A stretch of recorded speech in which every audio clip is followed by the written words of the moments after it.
LFA 7 south to north, next 1. আজি ভাৰতীয় বায়ু সেনা দিৱস। আজিৰ পৰা 88 বছৰ পূৰ্বে 1932 চনৰ 8 অক্টোবৰত গঠন হৈছিল ভাৰতীয় বায়ু সেনা। তেতিয়াৰে পৰা 8 অক্টোবৰৰ দিনটো ভাৰতীয় বায়ু সেনা দিৱস হিচাপে পালন কৰি অহা হৈছে। ভাৰতীয় বায়ু সেনাৰ আছে এক গৌৰৱোজ্জ্বল ইতিহাস। নমস্কাৰ, মই সাৰংগপানী ভূঞা আৰু আপোনালোকে চাই আছে ঈশান নিউজ। আজি আমি আপোনালোকক ক'বলৈ ওলাইছোঁ ভাৰতীয় বায়ু সেনাৰ কেইটিমান বৃহৎ সাফল্যৰ বিষয়ে। লৈ আহিছোঁ ভাৰতীয় বায়ু সেনাৰ এক গৌৰৱ গাথা, যি গৌৰৱান্বিত কৰি তুলিব আপোনাকো। চন 1939 পৰা 1945, সময় দ্বিতীয় বিশ্বযুদ্ধ। 1939 পৰা 1945 চনলৈ চলিছিল দ্বিতীয় বিশ্বযুদ্ধ। এই দ্বিতীয় বিশ্বযুদ্ধতে ভাৰতীয় বায়ু সেনাই লিখিবলৈ সক্ষম হৈছিল সফলতাৰ ইতিহাস। এই যুদ্ধত ভাৰতীয় বায়ু সেনাই ব্ৰিটিছ আৰু আমেৰিকা সেনালৈ সহায় আগবঢ়াইছিল। যুদ্ধৰ সময়ত জাপানী সৈন্য ম্যানমাৰৰ দিশে অগ্ৰসৰ হওঁতে থাইলেণ্ডত জাপানী সেনাৰ আগত প্ৰধান বাধা হিচাপে থিয় দিছিল ভাৰতীয় বায়ু সেনা। ভাৰতীয় বায়ু সেনাই থাইলেণ্ডৰ আৰাকান, মাইহংছং, চিয়াং মাই আৰু চিয়াং ৰায় বেজত হত্যা কৰিছিল জাপানী সেনাক। এই যুদ্ধৰ নায়ক আছিল ফ্লাইট লেফটেনেণ্ট অৰ্জন সিং। পিছলৈ ভাৰতীয় বায়ু সেনাৰ মাৰ্চেল হিচাপে নিযুক্ত হয় অৰ্জন সিং। 1947 চনত দেশ স্বাধীন হোৱাৰ পাছত উদ্ধাৰ অভিযানত অংশ লৈছিল ভাৰতীয় বায়ু সেনাই। স্বাধীনতা লাভ কৰাৰ পাছত ভাৰত আৰু পাকিস্তান হিচাপে দুখন দেশ সৃষ্টি হৈছিল। জম্মু কাশ্মীৰৰ একাংশ এলেকাত পাকিস্তান সমৰ্থিত সন্ত্ৰাসবাদীয়ে চলাইছিল আক্ৰমণ। দুয়ো দেশৰ মাজত সৃষ্টি হৈছিল অপ্ৰীতিকৰ পৰিস্থিতি। আবদ্ধ কাশ্মীৰী লোকসকলক উদ্ধাৰ কৰিছিল ভাৰতীয় বায়ু সেনাই।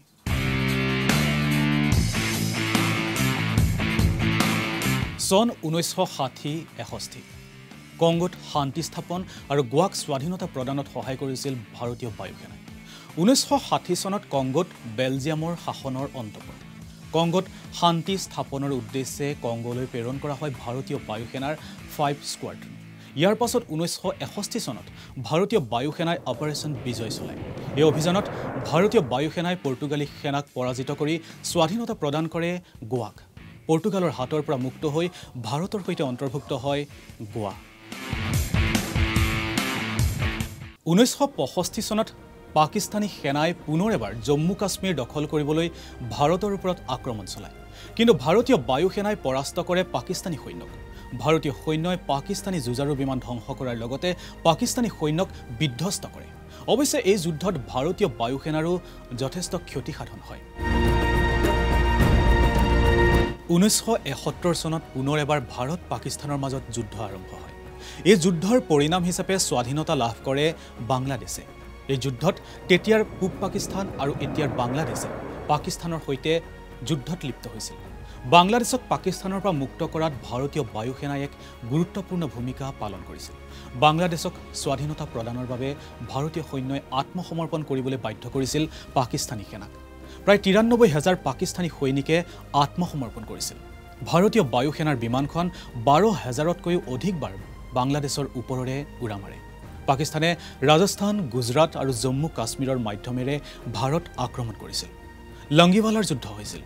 ভাৰতীয় বায়ু সেনাৰ দ্বাৰা যুদ্ধত পাকিস্তানৰ 94খন বিমান ধ্বংসপ্ৰাপ্ত হৈছিল।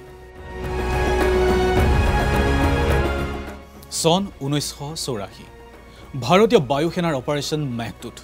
ভাৰতীয় বায়ু সেনাৰ সহায়ত ভাৰতীয় স্থলসেনাই 13 এপ্ৰিল 1984 চনত অপাৰেশ্যন মেঘদূত চলাই চিয়াচিন দখল কৰে। ইয়াৰ পাছত ভাৰতে সমগ্ৰ চিয়াচিনৰ ওপৰতে অধিকাৰ সাব্যস্ত কৰে। 1987 চনত শ্ৰীলংকাত গৃহযুদ্ধ সূচনা হোৱাত শ্ৰীলংকা চৰকাৰে ভাৰতৰ সহায় বিচাৰিছিল। শ্ৰীলংকাৰ সহায়ৰ বাবে ভাৰতীয় বায়ু সেনাই চলাইছিল অপাৰেশ্যন পুমালাই।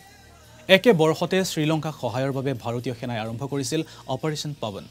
শ্ৰীলংকাৰ 1 লাখ নিৰাপত্তা বাহিনীক উত্তৰ আৰু পূব শ্ৰীলংকাৰ পৰা স্থানান্তৰ কৰাৰ বাবে আৰম্ভ কৰা হৈছিল অপাৰেশ্যন পৱন।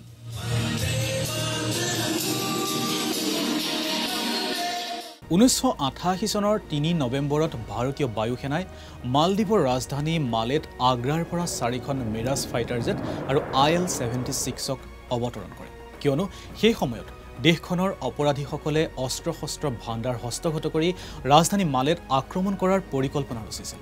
এই আক্ৰমণ প্ৰতিৰোধ মালদ্বীপত কৰিবলৈ ভাৰতীয় সেনাই আৰম্ভ কৰে অপাৰেশ্যন কেকটাছ।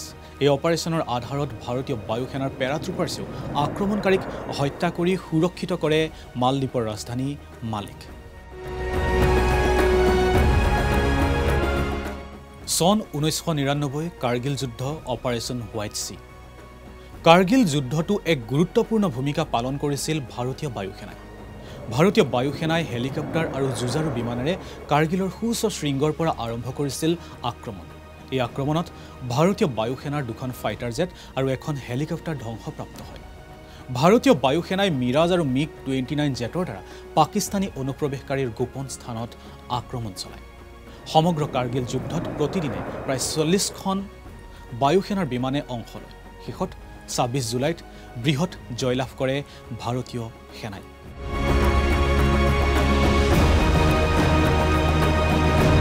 চন 2019 বালাকোট ষ্ট্ৰাইক। 2019 চনৰ 14 ফেব্ৰুৱাৰীত জেএছ-ই মহম্মদ নামৰ সংগঠনটোৱে আত্মঘাতী আক্ৰমণ চলাইছিল ভাৰতত, য'ত শ্বহীদ হয় CRPFৰ 46 গৰাকী জোৱান।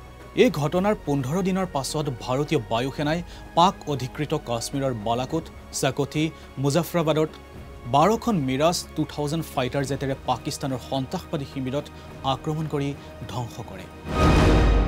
2019 চনৰ 27 ফেব্ৰুৱাৰীত ভাৰতীয় বায়ুসেনাই ভাৰতীয় সীমা অতিক্ৰম কৰা পাকিস্তানী বায়ুসেনা বাহিনীৰ F-16 আৰু JF-70 ফাইটাৰ জেট লক্ষ্য কৰে। লগে লগে ভাৰতীয় বায়ুসেনাৰ Sukhoi 30 Mark 1 আৰু MiG-21 পাকিস্তানী যুঁজাৰু বিমানৰ পিছ কৰি ধ্বংসপ্ৰাপ্ত কৰে F-16ক। শেহতীয়াকৈ ভাৰতীয় বায়ুসেনাত অন্তৰ্ভুক্ত হৈছে অত্যাধুনিক ৰাফেল 4.5 জেনেৰেশ্যনৰ যুদ্ধ বিমান, যাৰ লগে লগে অধিক ঘাতক আৰু শক্তিশালী হৈ পৰিছে ভাৰতীয় বায়ুসেনা। 88 বছৰীয়া এই গৌৰৱোজ্জ্বল ইতিহাসত ভাৰতীয় বায়ুসেনাই সফলতাৰে সমাপন কৰিছে কেইবাটাও অভিযান, যিসমূহে সকলো ভাৰতীয়কে গৌৰৱান্বিত কৰি তুলিছে।